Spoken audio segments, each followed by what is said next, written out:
ഞാൻ മനസ്സിലാക്കുന്ന K R Gopikrishnan കൂടി നമുക്കൊപ്പം ചേരുകയാണ്. ഗോപികൃഷ്ണൻ, ഏറ്റവും ലേറ്റസ്റ്റ് ആയിട്ടുള്ള മറ്റു വിവരങ്ങൾ എന്തൊക്കെയാണ് വയനാട്ടിൽ നിന്ന്?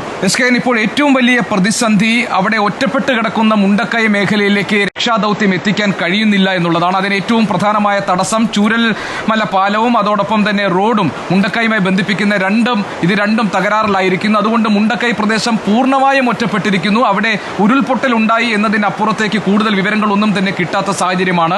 250 പേരടങ്ങുന്ന NDRFന്റെ സംഘം ഇപ്പോൾ രക്ഷാദൌത്യം നടത്തുന്നത് ചൂരൽപ്പുഴയ്ക്ക് ഒരു ഭാഗത്ത് മാത്രമാണ്. മറുഭാഗത്തേക്ക് എത്താനുള്ള സാഹചര്യം ഇപ്പോൾ ഇല്ല. അതുകൊണ്ട് തന്നെ സൈന്യം എങ്ങനെയാണ് ഈ വിഷയത്തിൽ ഇടപെടുക എന്നതിൽ വളരെ ആകാംക്ഷയോടുകൂടി കാത്തു നിൽക്കുകയാണ് നമ്മൾ എല്ലാവരും. സുരൂരിൽ നിന്ന് സേനയുടെ 2 ഹെലികോപ്റ്ററുകൾ ഈ പ്രദേശത്തേക്ക് എത്തും എന്ന് നേരത്തെ അറിയിച്ചിരുന്നു. പക്ഷെ അത് എന്തുകൊണ്ട് എത്തുന്നില്ല? കാരണം വ്യോമമാർഗമുള്ള ഒരു രക്ഷാദൌത്യമല്ലാതെ മറ്റൊന്നും നിലവിലെ സാഹചര്യത്തിൽ ഈ പ്രദേശങ്ങളിൽ സാധ്യമല്ലാതായിരിക്കുന്നു. പക്ഷേ വ്യോമമാർഗം എത്തുന്നതിനുള്ള പ്രധാനപ്പെട്ട തടസ്സം പ്രതികൂലമായ കാലാവസ്ഥയാണ്. കനത്ത മഴ പ്രവചിക്കപ്പെടുന്ന ഈ സാഹചര്യത്തിൽ ഹെലികോപ്റ്ററുകൾ പറത്തുക എന്നത് സാധ്യമല്ല എന്നൊരു അഭിപ്രായം അവിടെ ഉയർന്നു വന്നിട്ടുണ്ട്. ഏതായാലും നാട്ടുകാർക്കുള്ള പ്രതിഷേധം എന്തുകൊണ്ട് വ്യോമമാർഗം രക്ഷാപ്രവർത്തനം നടത്തുന്നില്ല, എന്തുകൊണ്ടാണ് ഹെലികോപ്റ്ററുകൾ ഈ ദുരന്ത മേഖലയിലേക്ക് എത്താൻ വൈകുന്നത് എന്നുള്ളതാണ്.